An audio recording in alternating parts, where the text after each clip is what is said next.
किसान भाइयों नमस्कार। किसान भाइयों, जैसे कि आपको मालूम है, ये हमारा खेत जो है प्योर 238 गन्ने का है। और ये यहाँ रास्ते पे पंडित जी की ट्वेल है, इसके सामने पड़ता है ये। और इसमें हमने पहले असज्जी बुआई की थी, वो फिर किन्हीं कारणों से बीज नहीं हो पाया था। फिर हमने तुरंत इसमें देखा, मगर भाई गैप फिलिंग करके भी कोई फ़ायदा नहीं, दो वैरायटी हो जाएंगी फिर, क्योंकि उस समय उसका दूसरा 13-235 बीज था, फिर ये अलग अलग बीज हो जाते तो इसमें मज़ेदारी नहीं आती। फिर हमने इसमें 12 या 13 अप्रैल के टाइम ये बोर्ड की बुआई कर दी। पिछली वीडियो में हमने सब कुछ दिखा रखा है। अब भाइयों क्या समस्या आ रही है, कुछ भाई कह रहे हैं कि 0238 में रेड रोट आ रहा है, बहुत बीमारी आ रही है। तो भाइयों आपके सामने खेत खड़ा हुआ है, कोई भी बीमारी नहीं है इसमें। अब मैं आपको खेत में अंदर घुस के दिखा देता हूँ। पहले हमने इसकी सिंगल लाइन की बंधाई करवाई थी, ये देख लो। और ये 42 इंच की दूरी पे हमने बो रखा। भाइयों एक तो अपने खेत की थोड़ी सी चौड़ाई बढ़ा लें, जो भाई 28-27 इंची पे बो रहे हैं वो थोड़ा सा इस बात का खास ध्यान रखें कि अगर आप चौड़ाई बढ़ा लेंगे तो आपको अच्छा बेनिफिट होगा। और ये इसकी पहले सिंगल बंधाई करवाई थी, फिर इसकी अब ये डबल 2-2 मिड्डे मिलवा दिए। ये देख लो, काफ़ी हाइट है खेत की, देखने में भी सुंदर लग रहा। अब अगले महीने जब भी समय लगेगा, ये दोनों जो क्रॉस हो जाएंगे, ये छोटे गन्ने जो है ऊपर निकल जाएंगे इसमें यहाँ पे, तो एक जूना इसमें यहाँ लगवा देंगे, फिर इसमें कोई दिक्कत नहीं है। देख सकते हैं गन्ने की कंडीशन क्या है।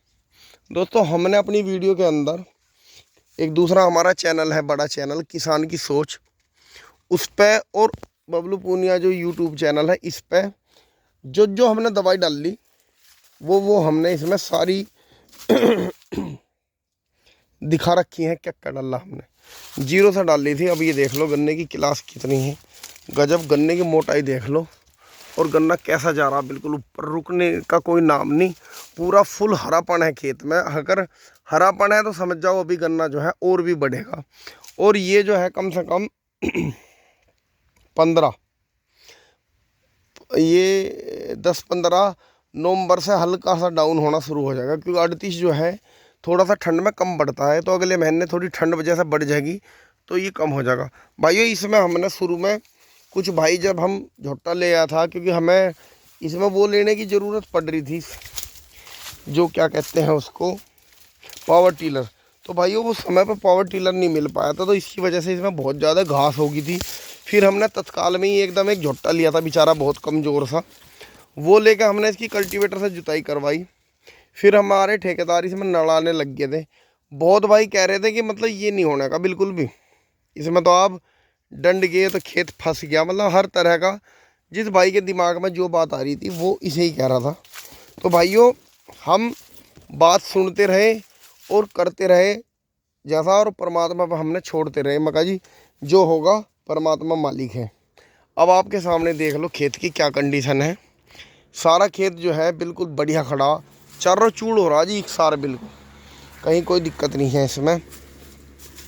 और भाइयों इसमें मैं आपको बता दूं, इसमें हमने बुआई के समय 1/3 बीज बोया था यहाँ से, जैसे आदम से ऊपर ऊपर का मान लो इतना, 2-2 आँख का बीज बोया था। फिर एक दवाई थी, उस दवाई का हमने खुड्डो खूड खाद बीज मिला कर डाला था। और भाइयों इसमें एक चीज़ और देखो, गन्ने की मोटाई देखो कितनी ज़्यादा है। ज़्यादा ब्याज हम उस टाइम इसमें ले नहीं पाए थे, क्योंकि ये नड़ाई में ही लेट हो गया था। अगर नड़ाई और 15 दिन 20 दिन पहले हो जाती या हमें पावर वीडर मिल जाता तो इसमें ब्याज बहुत और भी ज़्यादा हम करवा लेते। लेकिन जो भी रहा सही रहा। अब भी गन्ना हमारा जो है ये काफ़ी अच्छा निकलेगा। फिर हमने इसमें स्प्रे करी, स्प्रे के बाद में फिर गैप दे गए, डोज लगाई, फिर स्प्रे करी, और धीरे धीरे आपके सामने देखो कितना अच्छा लग रहा। मुझे आज लग रहा है कि परमात्मा ने जैसे हमने मेहनत करी ऐसी ऊपर वाले ने हमारी सुनी। तो दोस्तों आप जिस काम में लगे रहें पूरे दिल से करें, चाहे वो बिजनेस हो, खेती हो, या कुछ भी आपका काम है। अगर आप इसी तरह से मेहनत करते रहेंगे तो आप देखेंगे कि आपको सफल होने से कोई भी नहीं रोक सकता। दोस्तों इस खेत में हमने ट्राइकोडर्मा भी बनाया था। पहले खेत की जड़ों से ही हम ट्रीटमेंट लेके चले थे बहुत ही अच्छे तरीके से। और अब आपके सामने मेहनत है। वीडियो आपको पसंद आई होगी या कुछ भी आपके मन में कुछ बात आ रही होगी तो भाइयों आप उसमें कमेंट सेक्शन में कमेंट करके मुझसे पूछ सकते हैं। नमस्कार।